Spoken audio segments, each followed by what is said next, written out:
Something just changed in the Nnamdi Kanu case. The United States Senate is reportedly stepping in, not to play politics, but to question legal process. This is bigger than headlines. This could affect Nigeria's global standing. Stay with me. You are all welcome to today's news analysis. This is not noise. This is not rumor. This is serious political and legal development, where law, power, and international scrutiny intersect. If you care about Nigeria, if you care about due process, and if you have been following the Nnamdi Kanu case closely, then you need to listen carefully, and you need to stay till the end. In recent days, a development has emerged that has quietly shifted the tone of the global conversation surrounding the Nnamdi Kanu case. According to multiple reports and diplomatic sources, the United States Senate has moved to set up a panel to review concerns surrounding the legal procedures used in Kanu's life imprisonment. While official details remain limited, the implications of such a move are significant, not only for the case itself, but for Nigeria's justice system and international standing. Before we go deep, please like this video, share it, and subscribe to this channel. This channel breaks news with sense, not emotion. We analyze power, not propaganda. Now, let's begin. The involvement of the United States Senate in any foreign judicial matter is never routine. The Senate does not intervene lightly, nor does it establish review panels without cause. When such a move occurs, it usually reflects accumulated concerns rather than a single event. In this case, the focus is not on politics or ideology, but on process, how the law was applied, how procedures were followed, and whether internationally recognized standards of due process were upheld. For many observers, this development did not come entirely as a surprise. The Nnamdi Kanu case has long attracted attention beyond Nigeria's borders. From diaspora advocacy to statements by international human rights organizations, the case has been framed repeatedly as one that raises questions about detention, trial procedure, and proportionality of sentencing.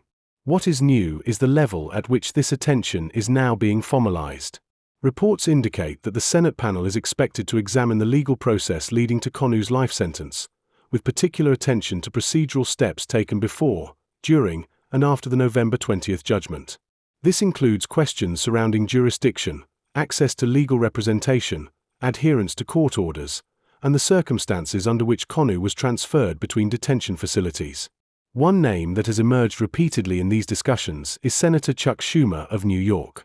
As a senior figure in the U.S. Senate with strong ties to human rights advocacy and diaspora communities, Schumer's reported involvement has drawn both interest and scrutiny.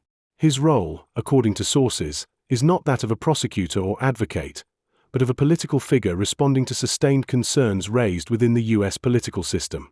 To understand why this matters, it is important to recognize how international oversight typically functions. The U.S. Senate does not conduct trials or issue verdicts on foreign cases. Instead, it reviews whether legal processes align with international norms and whether broader diplomatic or human rights implications exist. Such reviews can influence diplomatic engagement, policy recommendations, and international perception.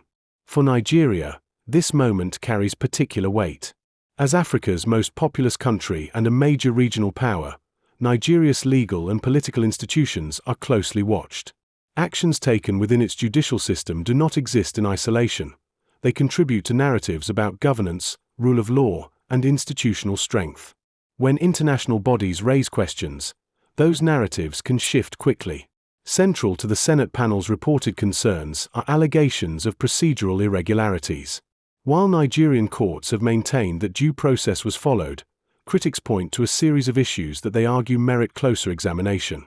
These include the length of pretrial detention, the handling of bail orders, the conduct of proceedings in relation to security considerations, and the ultimate decision to impose a life sentence. Another area of attention is the reported transfer of Nnamdi Kanu to Sokoto prison. Transfers of detainees are not uncommon, particularly in high-security cases.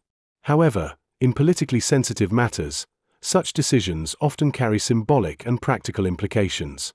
Critics argue that the transfer raised questions about access to legal counsel, family contact, and transparency. Supporters of the government, on the other hand, maintain that security considerations justified the move. It is precisely this tension, between security and procedural clarity, that appears to be at the heart of the Senate panel's interest. International legal norms recognize the right of states to protect national security. At the same time, they emphasize that such protection must operate within clearly defined legal boundaries. When those boundaries appear blurred, scrutiny intensifies. For supporters of Nnamdi Kanu, the reported Senate review represents validation. Many see it as confirmation that long-standing concerns are finally being acknowledged at the highest international levels. For them, the focus is not on politics, but on fairness and accountability. They argue that regardless of one's views on Kanu's ideology or actions, the legal process itself must meet acceptable standards. For the Nigerian government, the situation is more complex. On one hand, it must defend the integrity of its courts and the sovereignty of its legal system. On the other, it must manage the diplomatic implications of international review without appearing defensive or dismissive. How Nigeria responds, both publicly and privately, will shape how this development unfolds. It is important to note that the establishment of a Senate panel does not automatically imply wrongdoing. Reviews are, by nature, exploratory. They assess information, hear perspectives, and evaluate claims. However, the very act of review sends a signal that questions have reached a level where they cannot be ignored. This moment also reflects a broader trend in international relations, where domestic legal cases increasingly intersect with global politics. In a connected world, issues of detention, trial fairness, and sentencing rarely remain confined within national borders. Advocacy networks, digital media, and diaspora communities amplify cases, sometimes turning them into international causes. The Nnamdi Kanu case exemplifies this dynamic. What began as a domestic legal matter gradually evolved into a symbol of larger debates about identity, state authority, and political dissent. The Senate panel's reported involvement does not create this reality, it responds to it. Within Nigeria, reactions to these reports have been mixed. Some legal analysts urge caution, warning against exaggerating the panel's role or interpreting it as an imminent intervention. Others argue that even symbolic scrutiny can have tangible effects, influencing future legal decisions and encouraging institutional reflection. There is also concern about precedent. If international bodies routinely review domestic cases, does this undermine judicial independence? Or does it strengthen accountability by encouraging adherence to shared standards? These questions do not have simple answers, and different countries have navigated them in different ways. For Nigeria, the challenge is to engage constructively without conceding authority. Transparency, clear communication, and adherence to established legal procedures are likely to matter more than rhetoric. How the government frames its response, whether as cooperation, clarification, or quiet engagement, will be closely watched. This development also has implications beyond the Kanu case.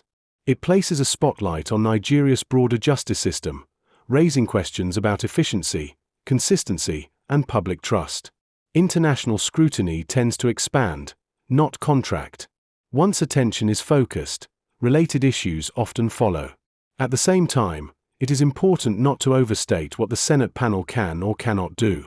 It cannot overturn court decisions or compel releases. Its influence lies in recommendation, diplomacy, and perception. Yet perception, especially in international politics, can be powerful. As this situation evolves, it intersects with internal developments within Nigeria's judiciary. Changes, reassessments, and administrative decisions may occur in parallel, shaped by both domestic considerations and international attention. These connections are rarely stated explicitly, but they are often understood. For ordinary Nigerians, the key question remains simple. Does this move bring clarity or prolong uncertainty? Will it contribute to resolution or deepen division? The answers will depend not only on the panel's findings, but on how Nigerian institutions respond. What is clear is that the Nnamdi Kanu case has entered a new phase, one defined by heightened scrutiny and broader implications. Whether this leads to procedural reform, diplomatic dialogue, or continued stalemate remains to be seen. As observers, it is essential to remain grounded. Separating verified information from speculation is critical. So is understanding the limits of international review. At the same time, dismissing these developments entirely would be a mistake. They reflect real concerns being raised at influential levels. Ultimately, this story is not just about one individual or one sentence. It is about how justice systems are perceived in an interconnected world. It is about the balance between sovereignty and accountability,